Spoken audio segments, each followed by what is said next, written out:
The gunshot that killed Victoria Reynolds' husband wasn't meant for him.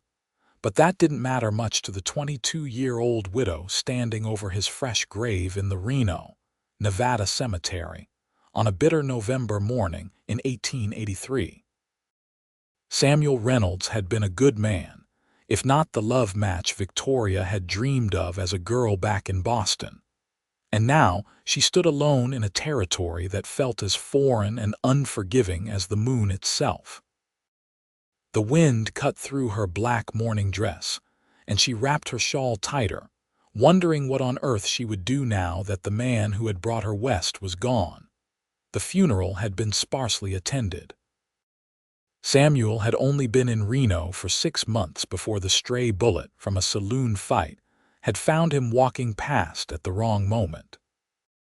Victoria knew perhaps a dozen people by name, and most of them were already hurrying away from the cemetery, eager to escape the cold wind sweeping down from the Sierra Nevada. She stood there until the gravediggers began their work, then finally turned to walk back toward the modest house Samuel had rented on the edge of town. "Mrs. Reynolds." A woman's voice called out, and Victoria turned to see Martha Jenkins, one of the few women who had been kind to her since her arrival. Martha was older, perhaps 50, with graying hair and a face weathered by years of frontier life. "I wanted to speak with you before you left." "Thank you for coming, Mrs. Jenkins." Victoria's voice sounded hollow to her own ears. "Call me Martha, dear. We are not so formal out here." The older woman stepped closer, lowering her voice. "I wanted to ask what your plans are now. Will you be returning to your family back east?" Victoria had been avoiding that very question in her own mind. "I have no family to return to. My parents passed before I married Samuel. I have a cousin in Philadelphia, but we have not been close." Martha nodded slowly, her expression thoughtful. "I may have a solution, if you are willing to consider it. The Thornton Ranch, about 5 miles outside of town, has need of someone with a gentle hand and nursing skills. Jacob Thornton's mother has taken ill, and he has been caring for her himself while trying to manage the ranch. His hands are good men, but they know cattle and horses, not sick rooms. He came into town last week asking if anyone knew of a woman who might be willing to help through the winter. I don't know anything about ranching, Martha. He does not need a ranch hand, dear. He needs someone to care for his mother. You told me you helped nurse your own mother through her final illness. That is more experience than most have." Martha placed a gloved hand on Victoria's arm. "The position would include room and board, and he is offering fair wages. It would give you time to decide what you want to do come spring." Victoria felt a flutter of something that might have been hope or might have been desperation. Her funds were limited, the house rent was due in 2 weeks, and she had no prospects for employment in a town where women's work was scarce and often unsavory. "Would you introduce me to Mr. Thornton? He is planning to come into town tomorrow for supplies. Meet me at the general store at 10 o'clock, and I will make the introduction." Martha squeezed her arm gently. "You are stronger than you know, Victoria. You have already survived more than many women could bear." After Martha left, Victoria walked home through the dusty streets of Reno. The town had grown rapidly since the railroad came through, transforming it from a small settlement into a bustling hub of activity.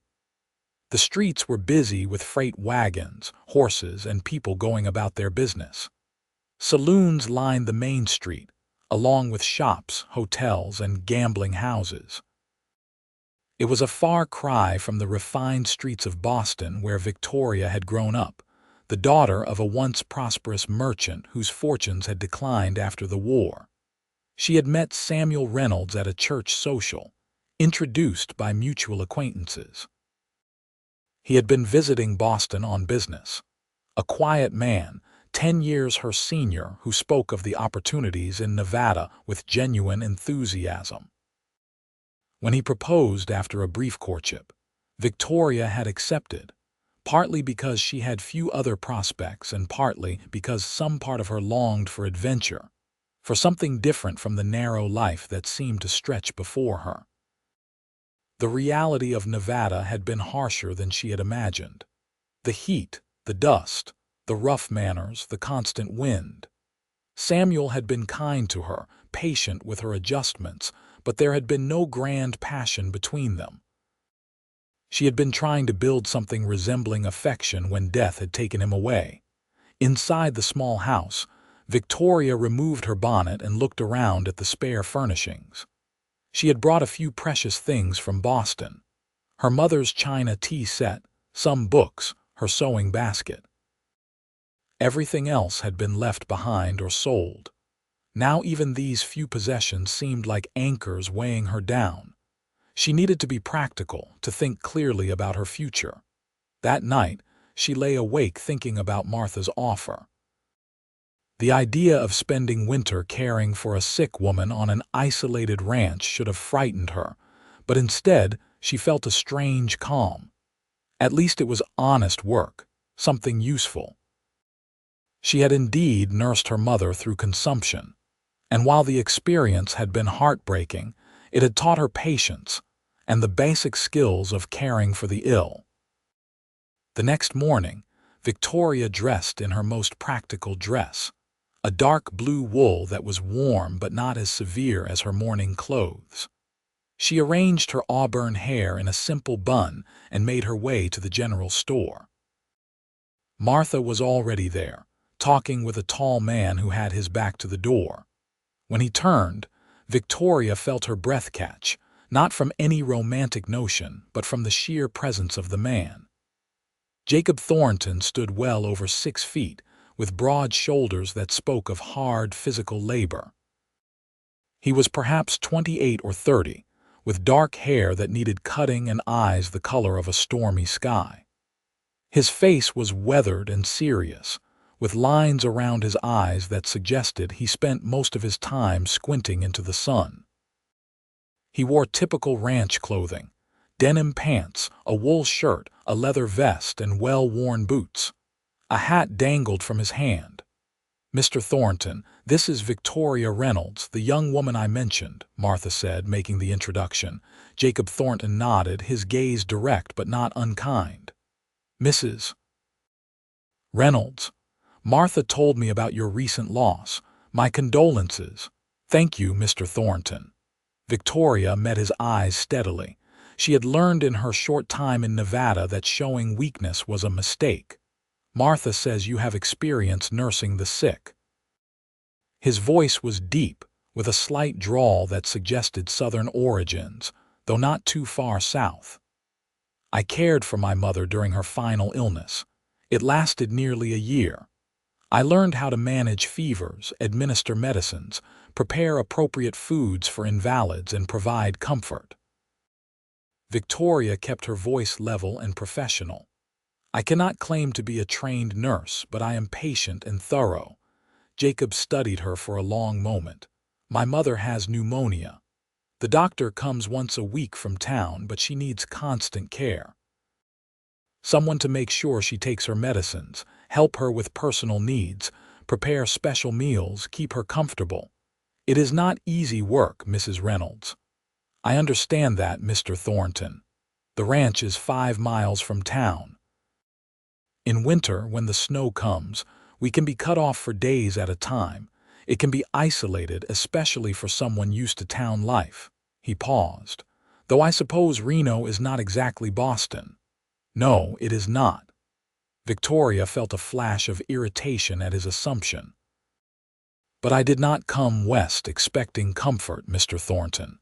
I came prepared to work and to adapt. My husband's death has left me in need of employment, and you have need of help. If you are concerned about my capability, perhaps you could allow me to try for a week. If I am unsuitable, we can part ways with no hard feelings." Something that might have been respect flickered in Jacob's gray eyes. "That seems fair. The pay is $20 a month plus room and board. I have 2 ranch hands who live in the bunkhouse. good men who keep to themselves. You would have a room in the main house near my mother's room. I sleep on the other side of the house. Everything would be proper and appropriate. I would not have considered the position otherwise, Mr. Thornton, he nodded. I need to finish getting supplies. Can you be ready to leave in 2 hours? I would like to get back before dark. I will be ready. Victoria spent the next 2 hours in a flurry of activity. She packed her few belongings into the 2 carpet bags and single trunks she owned. She paid the landlord what she owed and gave notice she was leaving. By the time Jacob Thornton's wagon pulled up in front of the house, she was waiting on the porch, dressed in a warm traveling coat, her bags beside her.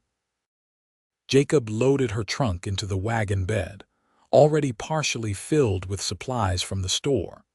He helped her onto the wagon seat with a hand that was strong and calloused, then climbed up beside her. The wagon seat was narrow, and Victoria was acutely aware of his physical proximity as he took up the reins and clicked to the horses. They drove through town in silence. Once they left the main street behind, the landscape opened up into high desert country. The Sierra Nevada mountains rose in the distance to the west, their peaks already white with snow. The land between was covered with sagebrush and occasional patches of grass, vast and empty in a way that still made Victoria's heart clench with something between awe and loneliness. "It is beautiful in its way," she said, more to herself than to Jacob. He glanced at her, surprised. "Most women from back east think it is desolate. It is desolate, but that does not mean it lacks beauty." Victoria pulled her coat closer as the wind picked up. "Everything here feels so much larger than back east. The sky, the distances, even the silence. It is overwhelming, but also. Also what? Honest, I suppose. There is no pretense here. The land does not care about social niceties or proper behavior. It simply is what it is." Jacob was quiet for a moment. "That is a more thoughtful observation than I expected." "What did you expect, Mr. Thornton?" "I am not sure. Someone more fragile, perhaps. Someone who would complain about the dust and the cold." He kept his eyes on the road ahead. "Martha said you were different from most Eastern women. I suppose she was right." They fell back into silence, but it felt less awkward now.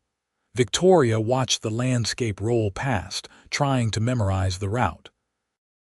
She saw antelope in the distance, and once, a coyote that watched them from a rocky outcrop.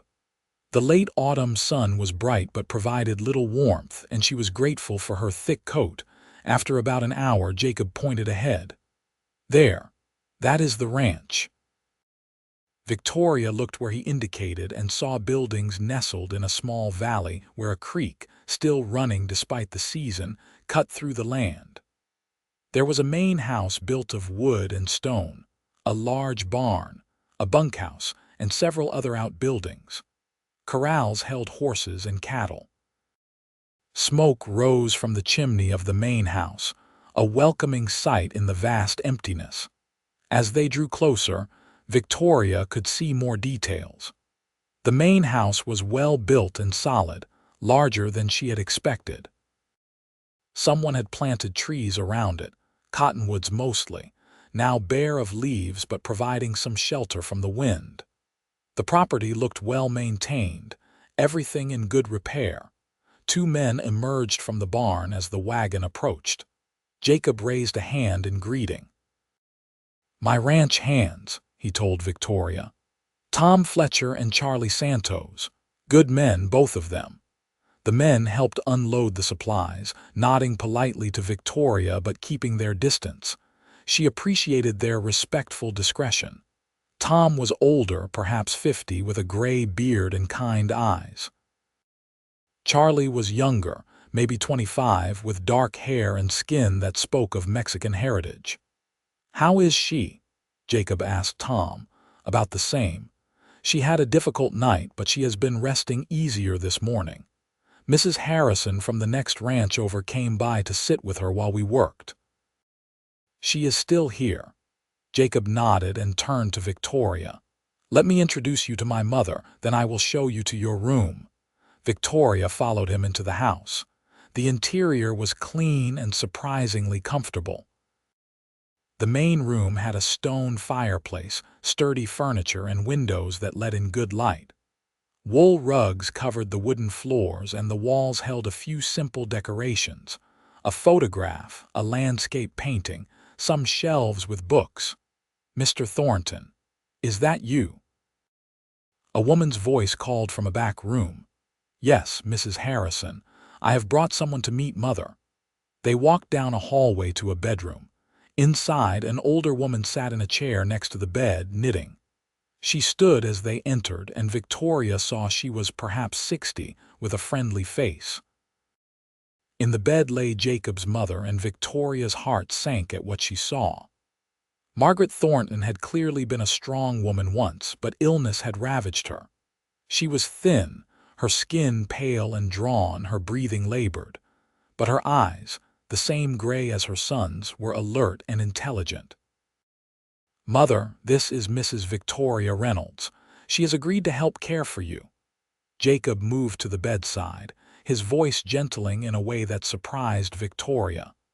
"Mrs. Reynolds, my mother, Margaret Thornton. Mrs. Thornton, it is an honor to meet you." Victoria came closer, noting the medicines on the bedside table, the bowl of water and cloth for cooling fevers, the general setup of the sick room. It was adequate but could be improved. "You are very young," Margaret said, her voice weak but clear. "And recently widowed, Jacob tells me. Are you certain you want to spend your winter caring for a sick old woman?" "I am certain, Mrs. Thornton. And you are not old." "Ill, yes, but that is something we can work to improve." Victoria sat in the chair Mrs. Harrison had vacated. "I have some experience with this, and I promise to do my very best for you." Margaret studied her for a long moment, then smiled slightly. "You have honest eyes, child, and some steel in your spine, I think. We will get along." Mrs. Harrison gathered her knitting. "I should be getting home before dark. Jacob, you know where to find me if you need anything." After she left, Jacob showed Victoria to her room, which was indeed next to Margaret's. It was small but clean, with a narrow bed, a dresser, a washstand, and a window that looked out toward the mountains. Her trunk had already been brought in. "I will let you settle in," Jacob said from the doorway. "We eat supper at 6. Nothing fancy, I am afraid. I can cook basic food, but it is simple ranch fare." "I can cook, Mr. Thornton. If you would like, I can take over meal preparation along with caring for your mother." "That would be appreciated, but not if it is too much work." "I will manage. It will actually make things easier to control your mother's diet if I am preparing the meals anyway." Victoria untied her bonnet. "Is there anything I should know about her care that the doctor has specifically ordered?" Jacob reviewed the doctor's instructions. Medicines to be given at specific times, keeping her warm but not overheated, encouraging her to drink liquids, watching for signs of worsening fever. It was all familiar to Victoria from her experience with her mother. "I will check on her now and begin to familiarize myself with her routine," Victoria said. "Thank you for this opportunity, Mr. Thornton. I will not disappoint you." He nodded and left, and Victoria heard his boots on the wooden floor as he walked away. She took a moment to look around her new room, then unpacked the essentials she would need. Within 20 minutes, she was in Margaret's room, introducing herself properly and beginning the work that would occupy her for the next several months. Margaret Thornton was a cooperative patient, though Victoria could see the illness had left her weak and discouraged. As Victoria helped her take her medicine and sip some broth, they talked quietly. "Jacob told me very little about you, dear. Only that you recently lost your husband and needed work." Margaret's breathing was labored, but she seemed determined to talk. "There is not much to tell. I came west with my husband 6 months ago. He was killed accidentally 3 weeks ago. I have no family to return to in the East, so I am making my way here." Victoria helped Margaret settle back against the pillows. "But enough about me. Tell me about yourself, Mrs. Thornton." "Jacob told me nothing except that you have pneumonia." "That boy never was much of a talker." Margaret smiled faintly. "I have lived in Nevada for 30 years. Came here with my husband Thomas when Jacob was just a baby. Thomas died 10 years ago. Accident with a horse. Jacob has run the ranch since then and done a fine job of it. He is a good son, Mrs. Reynolds, the best a mother could ask for. I can see he cares for you very much. He does, bless him. But he is lonely, though he would never admit it. This ranch is his whole life. He needs a wife, children, a real family. But he is so devoted to taking care of me and managing this place that he has no time for courting." Margaret's eyes closed briefly, her energy clearly waning. "I worry about what will happen to him when I am gone." "You must not think that way, Mrs. Thornton. We will get you well." Victoria straightened the blankets. "Now you should rest. I will be right next door if you need anything." As winter settled over the Nevada high desert, Victoria fell into a routine. She woke early, started the fire in the stove, and prepared breakfast. Jacob was usually already up, having been to the barn to check on the animals. They would eat together in the kitchen, conversations brief and practical. Then he would head out to work while Victoria cared for Margaret. The days were full. Victoria cleaned, cooked, administered medicines, helped Margaret with washing and other personal needs, read to her, and tried to encourage her to eat and drink. She also took over all the household chores, something Jacob had been struggling to manage along with the ranch work. The house began to show signs of a woman's touch. Cleaner floors, better organized cupboards, curtains that were actually washed and mended. In the evenings, after supper, Jacob would often sit with his mother for a while. Victoria would give them privacy, using the time to mend clothes or prepare things for the next day. Sometimes she would hear them talking in low voices, Margaret's laugh occasionally breaking through, and the sound would make Victoria's chest tight with an emotion she could not quite name. Loneliness, perhaps, or longing for the family she had never really had. As November turned to December, the weather grew colder. Snow began to fall, at first just light dustings, then heavier storms that lasted for days. The ranch became isolated, just as Jacob had warned. But Victoria found she did not mind.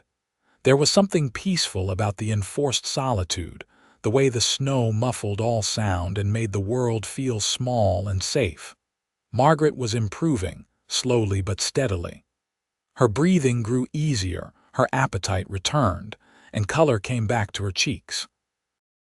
Victoria felt a deep satisfaction in the progress, a sense of purpose she had not experienced since her mother's death. One evening in mid-December, a storm raged outside, wind howling around the corners of the house. Victoria had just finished the supper dishes when Jacob came into the kitchen. He had been working on tack in the barn and smelled of leather and hay. "Coffee," Victoria offered, holding up the pot. "Please." He sat at the kitchen table, stretching his legs out. "My mother seems much better. Dr. Morrison said yesterday that he has never seen such improvement. He credits you entirely." Victoria poured 2 cups of coffee and brought them to the table. "Your mother is a strong woman. She was ready to fight to get well. I only helped. You are being modest. Before you came, I was terrified I was going to lose her." Jacob wrapped his hands around the warm cup. "I want to thank you, Mrs. Reynolds, properly thank you. You have done more than I had any right to expect. I am only doing the work you hired me for. No, you have done much more. The house is cleaner than it has been in years. The meals are actually good instead of barely edible. My mother smiles again, and you have never once complained, even when we were snowed in for 5 days straight." He looked at her directly. "You are remarkable, Mrs. Reynolds." Victoria felt heat rise to her cheeks. "I am only being practical, Mr. Thornton. I needed a place to stay and you provided one. It is a fair exchange." "Is it, I wonder?" He took a sip of coffee. "You could have gone back east, found some comfortable situation with your cousin. Instead, you chose to stay in this harsh land and work harder than most women would tolerate. I told you before. I did not come west expecting comfort, and going back east would have felt like admitting defeat. Like Samuel's death meant nothing, that our attempt to build a life here was just a failure to be swept away." Victoria stared into her coffee cup. "Here, at least, I feel useful. I feel like I am building toward something." "What are you building toward?" "I am not certain yet. But I know I do not want to return to being dependent and useless, the way women are expected to be in society back east. Out here, a woman can be more. She can work, contribute matter. I like that." Jacob nodded slowly. "You have more courage than you give yourself credit for." They sat in comfortable silence for a while, listening to the wind howl. Victoria felt a growing awareness of Jacob as a man rather than just her employer. She noticed the way his dark hair fell across his forehead, the strength in his hands, the quiet competence that radiated from him. It unsettled her, this awareness. She had never felt this way about Samuel, this strange flutter of interest and attraction. "Tell me about your husband," Jacob said suddenly, "if it is not too painful to speak of him." Victoria considered how to answer honestly. Samuel was a good man. Kind, responsible, steady. He deserved better than to die from a stray bullet at 29 years old. "But you did not love him." It was not a question. Victoria met Jacob's eyes, startled. "What makes you say that, the way you speak of him? With respect and sadness, but not with grief." "Not the way someone speaks of losing their great love." He paused. "I am not judging you. I understand practical marriages. I just wonder why someone like you would settle for practical instead of passionate." "Someone like me, smart, capable, brave, beautiful." He said the last word matter-of-factly, as though it were simply an observable truth. "You could have had your choice of men." "You have a very inflated view of my options, Mr. Thornton. I had no money, no family of consequence, and no prospects. Samuel offered security and respect." That seemed like more than enough at the time. Victoria stood, suddenly needing to move. "I should check on your mother before I retire." She left before he could respond, her heart beating faster than it should. In Margaret's room, she found the older woman sleeping peacefully, her breathing steady and deep. Victoria adjusted the blankets and added wood to the small stove that kept the room warm. As she turned to leave, Margaret's eyes opened. "Victoria, dear, is everything all right?" "Yes, of course." "I was just checking on you. Go back to sleep." "I heard voices in the kitchen. You and Jacob talking." Margaret's eyes were knowing. "He is taken with you, you know, Mrs. Thornton. I do not think that is appropriate for us to discuss." "Probably not, but I am going to anyway." "I am sick and old. I can say what I like." Margaret reached for Victoria's hand. "My son is a good man, but he is lonely. He has devoted his whole life to this ranch and to taking care of me.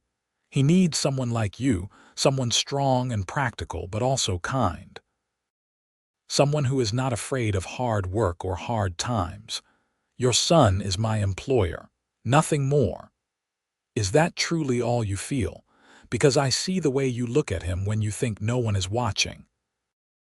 I see the care you take with his meals, making his favorite foods even though you have no reason to know what those are except that you asked me.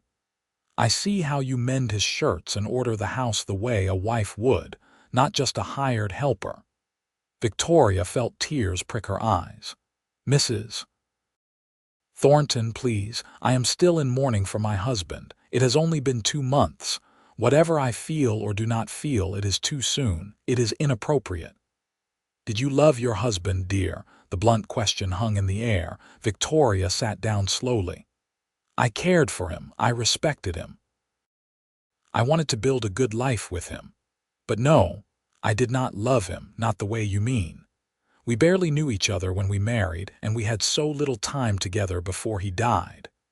Then you are not truly mourning a lost love.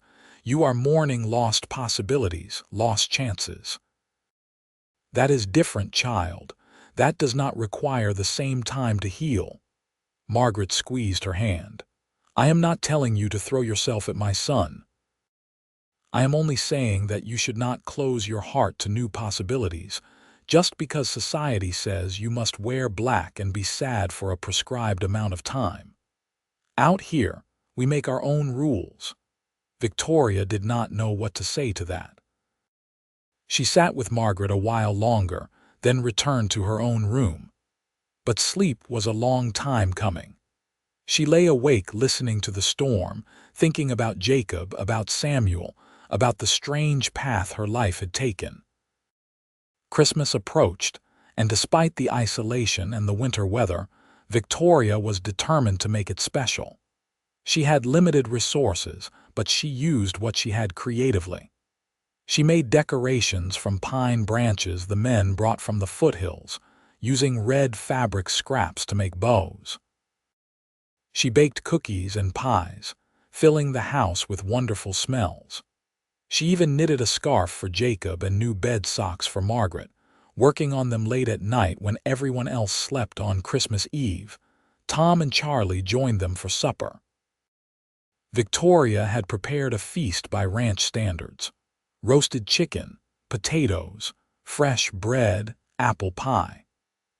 Margaret was well enough to come to the table for the first time in months, and the look of joy on Jacob's face when he saw his mother sitting there made all of Victoria's efforts worthwhile. They ate and talked, the conversation flowing easily. Charlie told stories about growing up in California. Tom shared memories of past Christmases on various ranches, and Margaret reminisced about Jacob as a boy. Victoria watched Jacob's face soften as he listened to his mother, saw the love and relief there, and felt her heart expand with an emotion that terrified her in its intensity. After the meal, as the men sat by the fire, Victoria helped Margaret back to her room. The older woman was tired but happy. "This was the best Christmas I have had in years," Margaret said as Victoria helped her into bed. "You did this, Victoria. You brought life back into this house." "I only cooked a meal, Mrs. Thornton." "You did much more than that. You gave us hope. You gave my son his mother back. You gave this house a heart again." Margaret took Victoria's hand. "I know you are still figuring out your path, dear, but I hope you will consider staying even after I am fully well. This place needs you. Jacob needs you, and I think you might need us too." Victoria kissed Margaret's forehead. "Rest now. We can talk about the future another time." Back in the main room, Tom and Charlie had already left for the bunkhouse. Jacob stood by the fire, his back to her. He turned when he heard her footsteps. "My mother is settled." "Yes, and very happy. Tonight was good for her." "It was good for all of us." Jacob reached behind a chair and pulled out a package wrapped in brown paper. "I have something for you. It is not much, but I wanted you to have something for Christmas." Victoria's hands trembled slightly as she took the package. Inside was a beautiful wool shawl in deep burgundy, soft and warm. "Mr. Thornton, this is too much. It is not nearly enough for what you have done for us. I saw it in town last week and thought it would suit you. You are always cold in the mornings." He cleared his throat, suddenly awkward. "I hope it is appropriate. I am not good at these things." "It is perfect. Thank you." Victoria held the shawl to her chest, feeling the quality of the wool. It had not been cheap, and the gesture touched her deeply.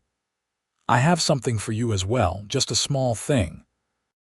She retrieved the scarf from her room and handed it to him. Jacob unfolded it, running his fingers over the careful stitches. "You made this?" "Yes, I noticed your old scarf was quite worn. This one should keep you warmer." She watched his face anxiously. "If you do not like it, I can make another." "I like it very much." He looked at her, his gray eyes intense. "Mrs. Reynolds, Victoria, I need to say something, even though the timing may not be right. These past 2 months have been the best I can remember in a long time, not just because my mother is getting well, but because you are here. You have brought something to this house, to my life, that I did not even know was missing. I know it is too soon. I know you are still in mourning, but I need you to know that you have become important to me. Very important." Victoria's breath caught. "Mr. Thornton, Jacob, I do not know what to say." "You do not have to say anything. I only wanted you to know how I feel. I am not asking you for anything. I am not expecting anything. I am just being honest." He smiled slightly. "It is Christmas, after all, a time for truth and hope." "You have become important to me as well," Victoria said quietly. "More than is probably wise or proper. I feel guilty about it, as though I am betraying Samuel's memory. But I cannot seem to help it. When I am with you, I feel alive in a way I never have before, and that terrifies me." Jacob stepped closer. "It terrifies me too. I have lived a simple life, focused on work and responsibility. I never expected to feel this way about anyone. But here you are, and everything has changed." They stood close, not quite touching, the air between them electric with possibility. Then Victoria stepped back, wrapping her arms around herself. "I need time," she said. "Time to sort out what I feel, time to properly mourn the husband I lost, time to understand what I truly want. Can you give me that? I can give you all the time you need." Jacob's voice was gentle. "I am not going anywhere, and I hope you are not either. I will stay as long as your mother needs me. And then, I do not know, I honestly do not know," he nodded, accepting her uncertainty. "That is fair enough. Merry Christmas, Victoria. Merry Christmas, Jacob." The winter deepened. January brought storms that truly isolated the ranch, sometimes for a week at a time. Victoria had never experienced such snow, such cold, such wild weather. But inside the house, everything was warm and comfortable. Margaret continued to improve, growing stronger every day. By mid-January, she was able to get out of bed for several hours at a time, sitting in the main room and even helping with small tasks. Victoria and Jacob settled into a routine that felt almost like a real partnership. They worked together easily, anticipating each other's needs, communicating with few words. In the evenings, they often sat together after Margaret went to bed, talking about everything and nothing. Victoria learned about Jacob's childhood, his dreams for the ranch, his memories of his father. He learned about her life in Boston, her education, her love of reading and music, the loneliness that had driven her to accept Samuel's proposal. They did not speak again of deeper feelings, but the awareness was always there, simmering beneath the surface. Sometimes Victoria would catch Jacob watching her as she worked, his expression thoughtful and tender. Sometimes his hand would brush hers as they passed dishes at the table, and the contact would send shivers through her body. In February, Dr. Morrison pronounced Margaret fully recovered from the pneumonia, though he cautioned that she should still be careful and not overexert herself. The news was cause for celebration, but Victoria felt a pang of anxiety. If Margaret was well, what reason did Victoria have to stay? That evening, as they sat by the fire, Margaret brought up the subject directly. "Victoria, dear, I need to speak with you about your future." Victoria looked up from her sewing. Jacob was in the room as well, supposedly reading a book, but she suspected he was listening intently. "What about my future, Mrs. Thornton? You have fulfilled the job I hired you for. I am well again, thanks to your excellent care, but I do not want you to leave." Margaret set down her own needlework. "I want you to stay on permanently, not as a hired nurse but as part of this family." I have grown to love you like a daughter, Victoria. This house needs you, and whether he will admit it or not, my son needs you too." Jacob set down his book. "Mother." "Hush, Jacob, I am old and I nearly died. I can say what I please." Margaret turned back to Victoria. "I see how you two look at each other. I see the connection between you. Now, I know you have only been widowed for a few months, and I know there are proprieties to consider. But out here, we make our own rules. If you have feelings for my son, and he clearly has feelings for you, why should you waste time pretending otherwise?" Victoria felt her cheeks flush. "Mrs. Thornton, it is not that simple." "Why not? You are both adults. You are both free, unless you do not care for Jacob the way he cares for you." "That is not the issue." Victoria set aside her sewing, her hands trembling slightly.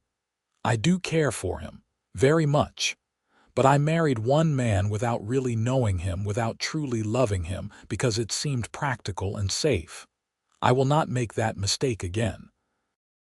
If I marry again, it will be for love, real love, the kind that lasts a lifetime. And I do not yet know if what I feel for Jacob is that kind of love or simply gratitude and affection and loneliness." Jacob stood and came to kneel beside her chair. "Then let us find out. Stay here, not as a hired helper but as yourself. Let us spend time together, truly together, and see what we have.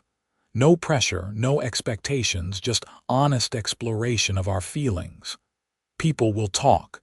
It will not be considered proper for me to live here unchaperoned." "I am here as a chaperone," Margaret said firmly. "A grown woman, caring for an elderly woman while a man lives in the same house. Nothing scandalous about that, and anyone who wants to gossip can answer to me." Victoria looked between them, these two people who had become so dear to her. "I have nowhere else to go anyway. No prospects, no family calling me back east. I suppose I could look for work in Reno, but the idea fills me with dread. This feels like home in a way nowhere else ever has." "Then stay," Jacob said simply. "Stay and let us see where this leads." "All right," Victoria whispered. "I will stay." The smile that broke across Jacob's face was like the sun coming out. He took her hand, kissing it gently, and Victoria felt tears well up in her eyes. Margaret beamed at them both, clearly pleased with her matchmaking efforts. As winter slowly gave way to early spring, Victoria and Jacob began courting in earnest. It was a strange courtship by traditional standards, domestic and practical, but deeply romantic in its own way. They took walks together when the weather permitted, Jacob showing her every corner of the ranch, sharing his plans and dreams for its future. They worked side by side, mending fences, tending animals, planting an early garden. In the evenings, they sat close by the fire, reading aloud to each other or simply talking for hours. Victoria discovered layers to Jacob she had not suspected. He was well-read, thoughtful, with a dry sense of humor that made her laugh. He had a deep love for the land and a philosophical streak that surprised her. He treated her as an equal, valued her opinions, and listened when she spoke. With him, she felt seen and appreciated in a way she never had before. Jacob, for his part, was clearly falling deeper in love every day. He looked at Victoria with such open affection that it made her heart ache. He was patient with her uncertainties, never pushing, always waiting for her to be ready. He brought her wildflowers when he found them blooming in sheltered spots. He built her a bookshelf for her growing collection of books. He taught her to ride properly, patiently correcting her form and praising her progress. One warm day in late March, they rode out to a high meadow where the first wildflowers were blooming. They dismounted and walked among the flowers, Victoria exclaiming over the colors and varieties. Jacob watched her with a smile, clearly enjoying her enthusiasm. "You love it here," he said. "It was not a question." "I do. I never expected to, but I love this wild, harsh, beautiful land.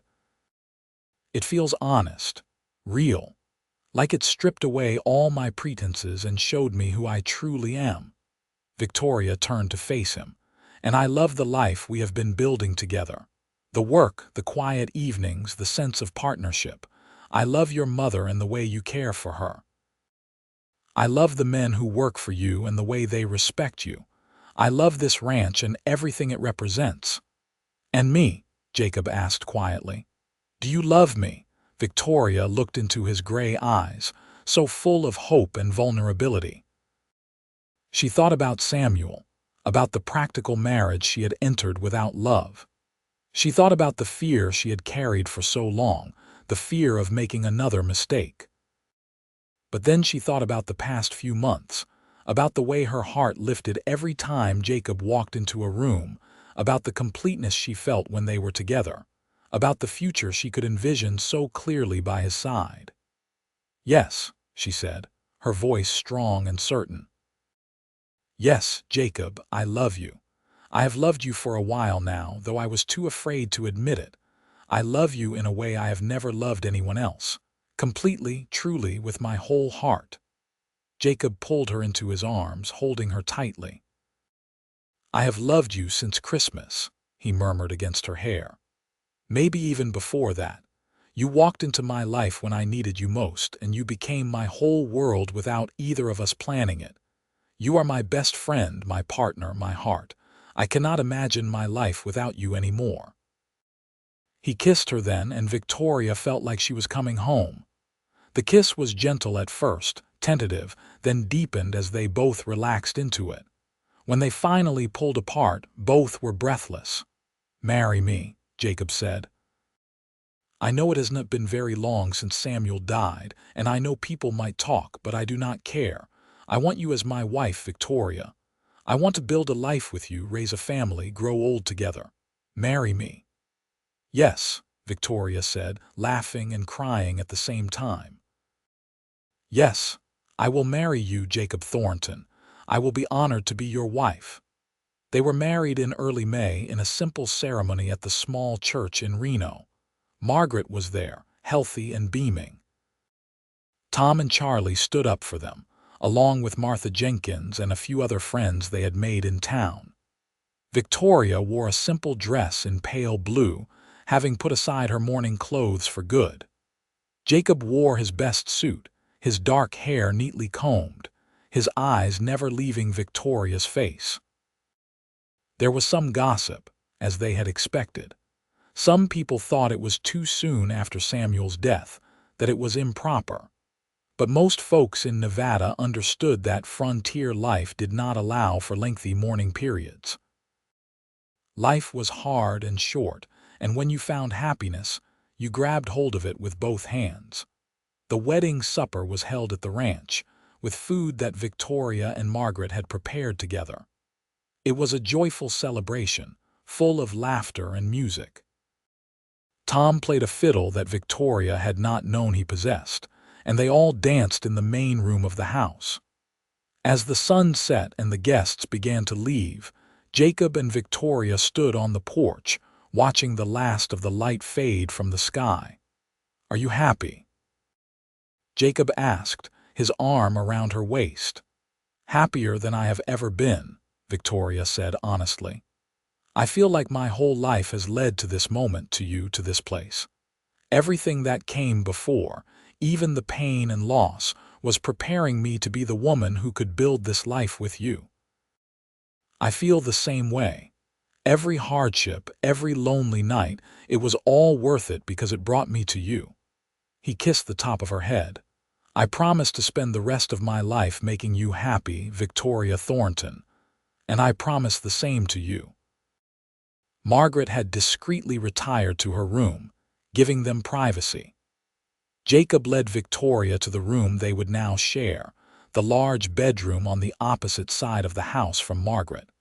Victoria had moved her few possessions in earlier, and the room now held traces of both of them. It felt right, this blending of their lives. Their wedding night was tender and sweet, full of whispered words and gentle discoveries. Jacob was patient and loving, and Victoria felt safe enough to let go of her fears and inhibitions. This was nothing like her brief and awkward physical relationship with Samuel had been. This was passion tempered with deep affection, desire mixed with genuine love. Afterward, lying in Jacob's arms, Victoria felt complete in a way she had never imagined possible. The months that followed were the happiest of Victoria's life. She and Jacob settled into married life with ease, working together to run the ranch and care for Margaret. The older woman thrived, delighted to have her son happily married and her house full of life and laughter. She took over more and more of the household tasks, insisting that Victoria was now the lady of the house and should not work herself to exhaustion. By midsummer, Victoria realized she was pregnant. She waited to be sure before telling Jacob, wanting to be certain. When she finally shared the news with him one evening as they sat on the porch watching the sunset, his reaction was everything she could have hoped for. He lifted her into his arms and spun her around, laughing with pure joy. "A baby," he kept saying. "We are going to have a baby. Are you happy?" Victoria asked, though she could see that he was. "Happy does not begin to cover it. You have given me everything, Victoria. A home, a family, a future. I love you more than I can express." Margaret was equally thrilled, immediately beginning to knit baby clothes and plan for the new arrival. The ranch hands offered shy congratulations, Tom carving a beautiful wooden cradle and Charlie promising to teach the child to ride when he or she was old enough. Victoria's pregnancy progressed smoothly. She continued to help with the ranch work through the summer and fall, though both Jacob and Margaret fussed over her and tried to make her rest more than she wanted to. The baby was due in late February, and as winter approached again, Victoria felt a sense of completeness and rightness about the cycle of the seasons, about returning to winter a year after she had first arrived at the ranch.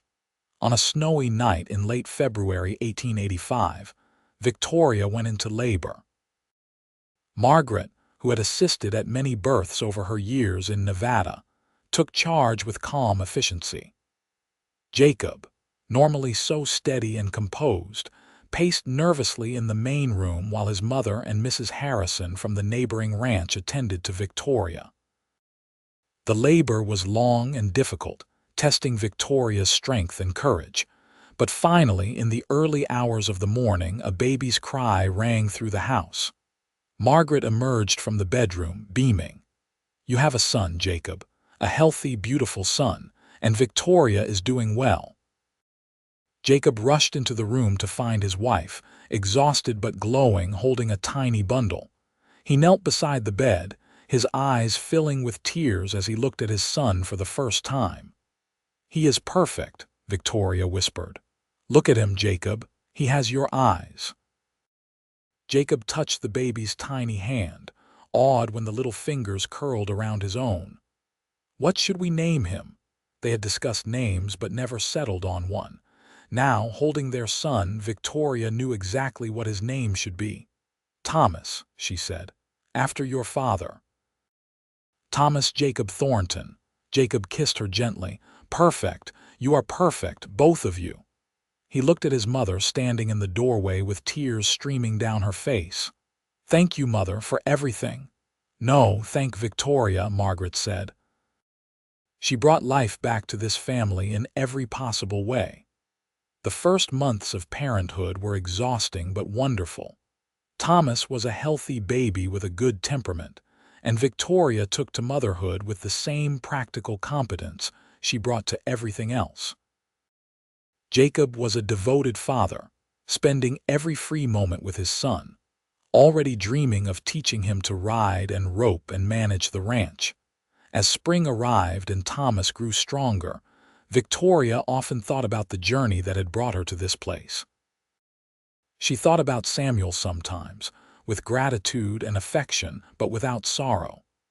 He had given her the push she needed to leave Boston and come west. Without him, she never would have been in Reno that day when Martha Jenkins told her about Jacob's need for help. In a strange way, Samuel had given her Jacob, even though that had never been his intention. One evening in late April, Victoria sat on the porch with Thomas in her arms while Jacob and his mother sat nearby. The sunset was spectacular, painting the sky in shades of orange and pink. The air was warm and sweet with the scent of blooming things. The ranch looked beautiful, well-maintained and prosperous. "I was thinking today about how I came here," Victoria said.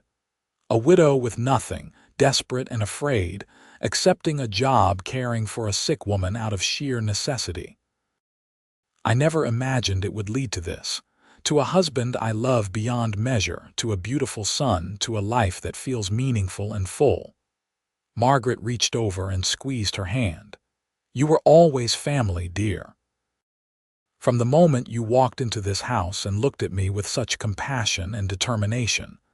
Jacob saw it too, even if it took him a while to understand what he was feeling. "I saw a woman who was stronger than she knew," Jacob added. "A woman who had been through hardship, but had not let it make her bitter or weak. A woman who cared for my mother not because it was a job, but because she genuinely cared about her well-being. I fell in love with who you were, Victoria, with your kindness and your courage and your steady strength. And I fell in love with your gentleness beneath the rough exterior," Victoria said. "With the way you loved your mother and cared for your land, with your patience and your integrity and your quiet strength. I fell in love with the man you showed me you were, day by day, through that long winter." Thomas made a small sound and they all laughed. "Even our son agrees," Jacob said, gently touching the baby's soft hair. "You know," Margaret said thoughtfully, "in a way my illness was a blessing. If I had not gotten sick, Victoria never would have come here. You two never would have met. Sometimes the hardest times lead us exactly where we need to be." Victoria could not argue with that. Her mother's death, her hasty marriage to Samuel, his sudden death, Margaret's illness, the harsh winter, all of it had been difficult and painful. But it had shaped her, strengthened her, and ultimately led her to a happiness she could never have imagined. She had come to Nevada as one person and had been transformed into someone new, someone who belonged to this land and this life. Over the next few years, the Thornton Ranch prospered. Jacob's hard work and good management paid off, and they were able to expand their operation, buying more land and increasing their herd. Tom and Charlie remained loyal employees, becoming like uncles to young Thomas and to the children who followed him. In 1887, Victoria gave birth to their second child, a daughter they named Margaret Alina, after both her grandmothers. Little Maggie, as they called her, had her mother's auburn hair and her father's gray eyes, and from the start, she was a force of nature.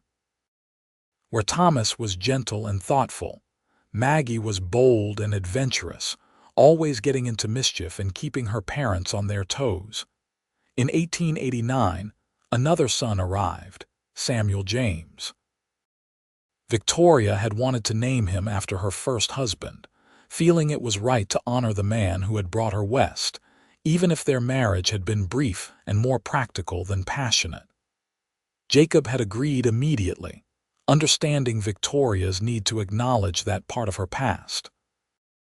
Margaret Thornton lived to see all three of her grandchildren, delighting in them and spoiling them shamelessly. She remained healthy and active until 1892, when she passed away peacefully in her sleep at the age of 72.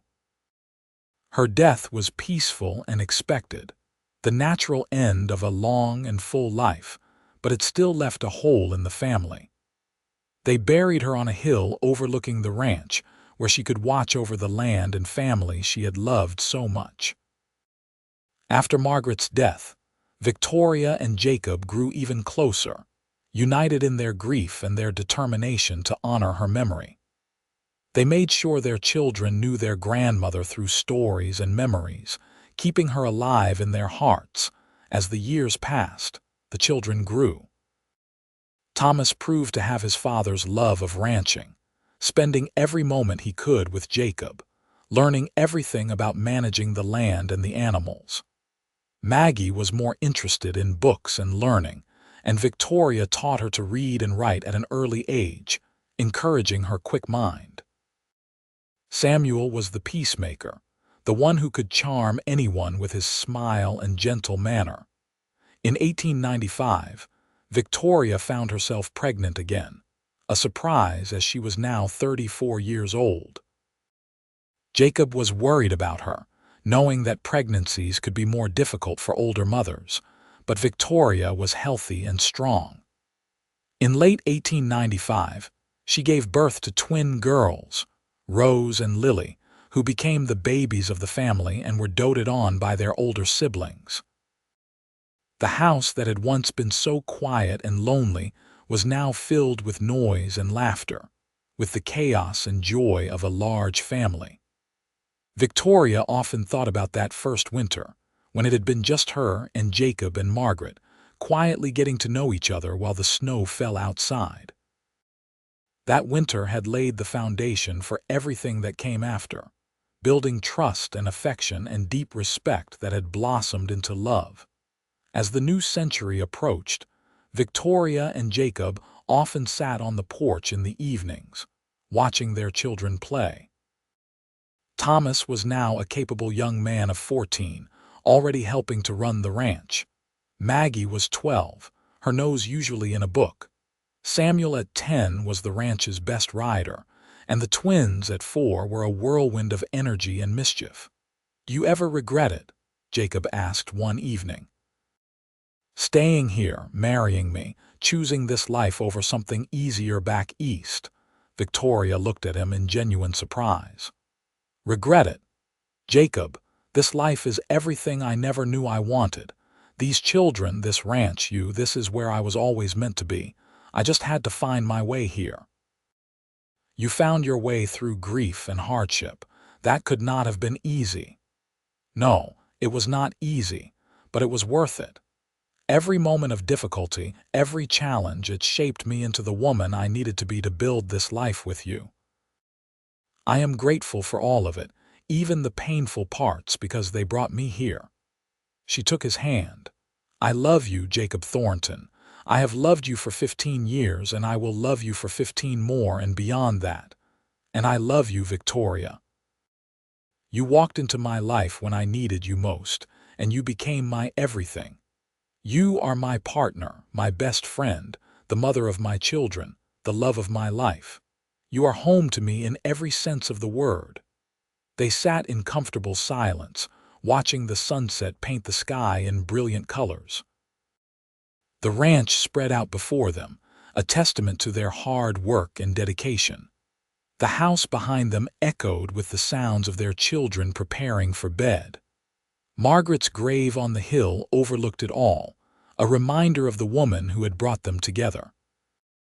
Victoria thought about that desperate, grieving young widow who had arrived at this ranch in the winter of 1883, uncertain and afraid. She thought about how she had tended Margaret through that long winter, never knowing that she was building a family, creating bonds that would sustain her for a lifetime. She thought about how Jacob had seen her not as hired help, but as someone valuable and precious, someone worth loving. "You know what I realized," Victoria said suddenly. "I came here thinking I was alone in the world, that I had lost my only chance at family when Samuel died. But I was wrong. I found my family here. Your mother became the mother I had lost. You became my partner and my love. Our children are the family I always wanted but never dared to hope for. This ranch, this land, this life, it is all my family now." Jacob smiled, that slow, warm smile that still made her heart skip a beat after all these years. "You were always family, Victoria. From that very first day, even though we did not know it yet. You just had to stay long enough for us all to realize it. I am glad I stayed. So am I, more than I can ever express." As the stars began to appear in the darkening sky, Victoria and Jacob went inside to their family. The house was warm and welcoming, filled with the evidence of full and happy lives. Books on the shelves, toys on the floor, children's drawings on the walls, photographs capturing precious memories. Thomas was reading to the twins, his deep voice already sounding like his father's. Maggie was writing in her journal, documenting the day's events with the thoroughness of a born scholar. Samuel was carving a small wooden horse, a skill Tom had taught him.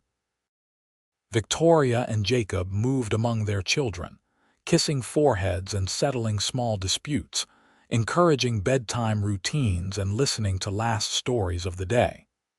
It was ordinary and domestic and absolutely precious. This was the life they had built together, the family they had created from grief and necessity and unexpected love. Later, as Victoria lay in bed beside Jacob, his arm around her and his breathing deep and steady with approaching sleep, she thought about how strange and wonderful life could be. She had come to this ranch to tend a sick woman and had found her whole world. She had arrived broken and uncertain and had been healed by love and purpose and belonging. "Jacob," she whispered. He was almost asleep. "Thank you for giving me a family. For seeing me as family even when I was just your employee. For loving me when I did not think I could be loved again. For building this beautiful life with me." He pulled her closer, kissing her temple. "Thank you for staying, for choosing us, for being the heart of this family. For loving me and my mother and this ranch and our children with your whole magnificent heart. You are the best thing that ever happened to me, Victoria Thornton." She smiled in the darkness, feeling completely content. Outside, the wind whispered across the high desert, the same wind that had blown that first winter when she had arrived. But now it did not sound lonely or frightening. It sounded like home. The years continued to pass, bringing change and growth. Thomas married at 21, bringing home a sweet young woman named Anna who reminded Victoria of herself at that age, eager and a bit uncertain but full of determination. They built a house on the ranch land, and Thomas gradually took over more of the ranch management as Jacob grew older. Maggie went east for education, attending a women's college in California, but returned home with a degree and a fierce determination to improve education in Nevada. She never married, instead becoming a teacher and then a school principal, making a difference in countless children's lives. Samuel did marry, choosing a rancher's daughter from a neighboring property. Together, they managed the southern portion of the expanded Thornton Ranch, raising cattle and horses with the same dedication Jacob had shown. The twins, Rose and Lily, grew into beautiful young women as different as night and day despite being twins. Rose was practical and steady, marrying a banker in Reno and settling into town life. Lily was artistic and free-spirited, eventually moving to San Francisco to pursue painting, though she visited home often. Through it all, Victoria and Jacob remained the center of the family, the foundation upon which everything else was built. They grew old together gracefully, their love deepening with each passing year. They became grandparents many times over, their house and land filled with the next generation of Thorntons. In 1915, on a warm spring evening, Victoria and Jacob sat on their porch as they had done countless times before. They were both in their 50s now, with gray in their hair and lines on their faces that spoke of years of laughter and hard work and life fully lived. Their hands were clasped together, fingers intertwined in the comfortable way of couples who had been together for decades. "You remember that first winter?" Victoria asked, watching the sunset. "I remember every moment of it." The way you looked when you first walked into the house, so determined and brave despite being terrified. The way you cared for my mother, so gentle and patient. The first time I realized I was falling in love with you." Jacob squeezed her hand. "I remember thinking that I had hired a nurse and instead found my entire future. I remember being so scared. Scared of failing, scared of being alone, scared of the harsh land and the isolation, but also feeling something I had not felt in so long. Hope." Victoria leaned her head on his shoulder. "Your mother told me I was already family before I believed it myself. She saw what was happening between us before either of us was ready to admit it. Mother always was perceptive. She knew from the start that you belonged here with us. She told me once that you had the heart of a pioneer woman, even though you came from Boston society. She said you were exactly what I needed, what this ranch needed, what our future needed. She was right. This is exactly where I belonged, where I still belong." Victoria looked out at the ranch, at the houses that now dotted the property where their children and grandchildren lived, at the expanded barns and corrals, at the land that had been lovingly tended for over 30 years. "We built something wonderful, Jacob. Not just a successful ranch, but a real family, a legacy. And it all started because I came here to tend your sick mother through one winter. That winter changed everything. It gave me you, gave us this life, gave the world our children and grandchildren. It was the beginning of everything that matters." Jacob turned to look at her, his gray eyes still bright and full of love. "And I would live through 100 harsh winters if they all led to you. Just one was enough," Victoria said with a laugh. "One winter to realize that family is not just about blood. It is about choice and commitment and love. It is about showing up every day and doing the work, whether that work is nursing someone back to health, or building a ranch, or raising children, or simply sitting together watching the sunset. You have always shown up, Victoria, every single day for 32 years. You have been my partner in every possible way. You have made my life richer and fuller and more joyful than I ever imagined it could be." They sat together as the light faded, two people who had found each other against all odds, who had built a life of meaning and purpose and deep, abiding love. Around them, the ranch settled into evening routines. Cattle lowed in the distance. Horses whinnied in the corrals. Lights came on in the various houses, warm glows in the gathering darkness. From the main house behind them came the sound of voices. Some of their grandchildren were staying over, and Victoria could hear their laughter and chatter. It made her smile. The house that had once been so quiet was now rarely empty, always filled with family coming and going. "We should go in," Jacob said eventually. "It is getting cold, and you know how the grandchildren will worry if we stay out too long." "Just another minute," Victoria said. "I want to remember this moment, this perfect peace, this absolute contentment, this feeling of being exactly where I am supposed to be with exactly the right person." Jacob wrapped his arm around her shoulders, pulling her close. They sat together in the twilight, two people who had started as strangers, who had built a foundation of respect and care through a hard winter, who had grown into the deepest and truest kind of love. That first winter when Victoria had tended Margaret Thornton, she had been doing a job, fulfilling a duty. But in doing so, she had created something far more precious. She had woven herself into the fabric of the Thornton family so completely that by the time spring arrived, separation was unthinkable.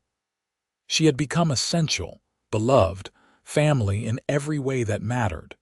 Jacob had realized it before she had.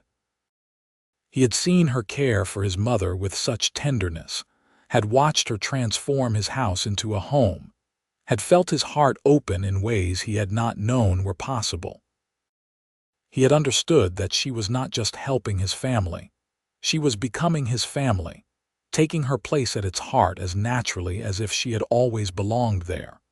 And Victoria, grieving and uncertain, had found in the Thornton ranch something she had never truly had before. Not just a place to live or work to do, but a real home and a real family. People who valued her for who she was, who needed her not just for what she could do, but for her very self.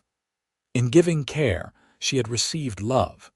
In offering service, she had found belonging.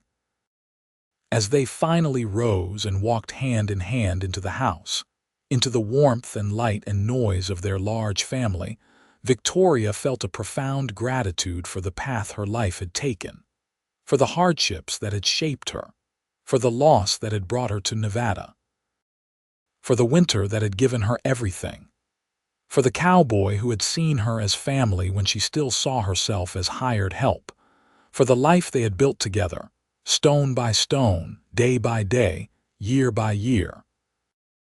Inside, their grandchildren rushed to greet them, small hands reaching for them, voices calling Grandma, Grandpa. Victoria and Jacob were swept into the loving chaos of family life, their presence the anchor that held everything together. This was the happy ending that Victoria had never dared to dream of when she stood beside Samuel's grave that cold November day. This abundant, noisy, complicated, beautiful life. This family that spanned generations. This love that had started in duty and blossomed into something eternal. This ranch that was more than land and buildings. It was the physical manifestation of commitment and partnership and enduring devotion. That night, as Victoria prepared for bed, she looked at herself in the mirror. Gray streaked her auburn hair now, and lines marked her face, evidence of years of smiling and worrying and living. She looked like a woman who had worked hard, loved deeply, and lived fully. She looked like someone who belonged exactly where she was. Jacob came up behind her, meeting her eyes in the mirror. "What are you thinking about?" "About how far we have come from that first winter, about how young we were, how uncertain, about how we could not have known what we were building." She turned to face him. "About how grateful I am for all of it. I am grateful, too, for my mother's illness, strange as that sounds, for your courage in accepting the job, for the winter that gave us time to know each other, for every moment that led us here." He cupped her face gently. "I love you, Victoria. More now than ever. And I love you, Jacob, always and forever." They held each other close, two people who had found their way to each other through grief and chance and the simple act of showing up every day with open hearts. Tomorrow would bring new challenges and joys, more grandchildren to spoil, more work to be done, more life to be lived. But tonight, they had this moment of perfect peace, this deep knowledge that they had found their place in the world and in each other's hearts. The wind whispered around the house, carrying the scent of sagebrush and distant snow from the mountains. It was the same wind that had blown that first winter, but it no longer sounded lonely. It sounded like home, like family, like love that had been tested by time and had proven itself unbreakable. And as Victoria drifted off to sleep in Jacob's arms, in the house they had filled with love and children and decades of shared life, she smiled. She had come to the Thornton ranch as a desperate widow with nowhere else to go. She had stayed to tend a sick woman through a hard winter. And in doing so, she had found everything she had ever needed. She had found her family, her home, her heart. She had found exactly where she belonged, and she had never left. She never would.